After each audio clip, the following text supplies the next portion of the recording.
recent situation with the euro franc has certainly not been far from our minds, but what has the impact of the abandonment of the euro cap had? Well, joining me today to discuss is Dr. Michael Hopkins, Chairman and CEO of MHC International. Welcome, Michael. Good evening. Well, did the Swiss bank even think of CSR issues? Did they ever? One wonders whether any central bank ever thinks of CSR issues, which by that we mean, do they look at all their stakeholders in a responsible manner? And normally Swiss bank has one stakeholder, even if that. Central banks tend to worry mainly about interest rates, inflation and the money supply. But the real economy, well, a little bit more than they used to. So what will be the impact on wages, employment and income distribution in Switzerland? Not too good. When your currency increases, basically, as everybody knows, your products get more expensive for people outside the country. Since about half of Switzerland's balance of payments is tradable goods, they're going to be hit a little bit.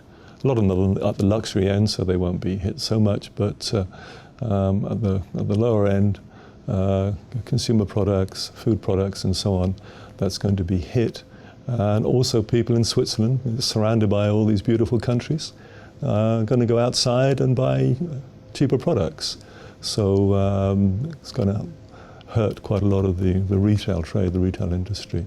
And so saying, the impact is likely to be negative on employment. Income distribution will probably get worse. Quite often what happens when currencies revalue, it's not generally people like you and me, the middle people, the middle classes, or even the working or poorer classes. It tends to be the richer people who tend to do quite well out of these things. The other thing that happens is that income distribution also gets worse. They can counteract that. I haven't seen a central bank yet who's done that, and of course the big example is what the US did over the last 5 or 6 years. So saying, one shouldn't criticize the Swiss economy as such, because it's really done brilliantly over the years. I mean, the GDP per capita is one of the highest, if not the highest in the world, and it's based on what? It's based on human skills and human ingenuity and beautiful scenery. Tourism, of course, started a lot of these activities, hotels, and moving into financial services, which the Swiss have excelled at. Certainly. Well, let's take a step back from the Swiss franc and look towards the euro side of things. How are things looking in light of the ECB quantitative easing announcement and the Greek election results? Very interesting, because we're always in new ground. So as economists trying to pronounce on things, we do make an awful lot of mistakes, and I hope there's not another one coming along here. But the history of quantitative easing, especially as we've seen again in the United States, was that private capital benefited a lot. The idea of quantitative easing was actually to do something about the real economy, but never really got to that. A little bit, possibly. That's what economic stimulus does when you actually make subsidies or you invest in roads and bridges and the rest of it, called economic stimulus. But in terms of quantitative easing, you're increasing the money supply. And so what happens? In the United States, it found its way into private companies. And so for the last 5 or 6 years, they've been sitting on masses of capital. But what can they invest it in? When effective demand, what people spend their money on, is low, then they don't invest. So they've been sitting on it. So the equity markets have rocketed. Probably the same thing's going to happen in Europe, is that the equity markets are going to increase. So off you go, boys and girls, into the equity markets. So owners of capital will probably do quite well. The real economy, well, Europe, of course, is not United States. Lots of different countries and different positions.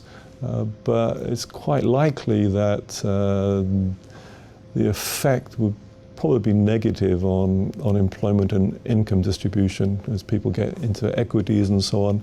The hope is always that companies with all this new money are going to invest it, but if people are not buying, they can't.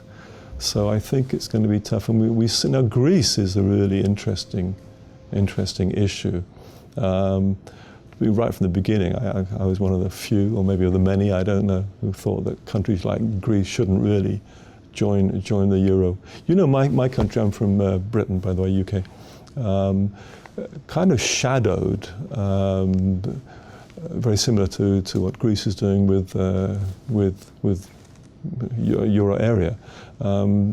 When Britain shadowed the European monetary system during the Thatcher years, and they kept the pound very close to the German Deutschmark at that time. Well, what happened? It basically destroyed British industry, outpriced them because the pound was very, very high.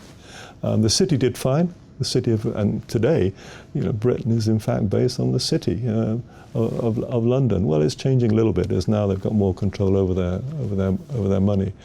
In terms of Greece, it's been really tough for them. The thing is, they lost one of the main instruments that they used to have, which is devaluation. When they had the drachma, they could devalue, as could Portugal, as could France, as could Spain, and so on. Can't do that anymore because they're linked to the euro. So the only thing they can do is to reduce the cost of things, which means reducing wages. Well, that's really hard. And so what happened was high levels of unemployment, especially amongst young. I mean, orders of 50 or 60%. And I don't know if you've been to Greece recently, but if you drive out of Athens, it's unbelievable how many industries have just collapsed. You just see, you know, hotels empty, factories, garages along the major highways, totally empty, totally. Well, what's going to happen with the new government? They said they're going to renegade on the debt or negotiate. Well, I think obviously they'll negotiate. Governments always tend to move towards the centre, so there'll be a discussion and they'll think about through much more than what they've been saying politically. But Greece is in pretty tough situation. I mean, you're right there. It's a complicated situation, but it's also a very interesting situation. Thank you so much for joining me today, Michael. Pleasure. Thanks a lot. That's all from Michael and myself for now. Thanks for tuning in, and remember to keep clicking back. Bye for now.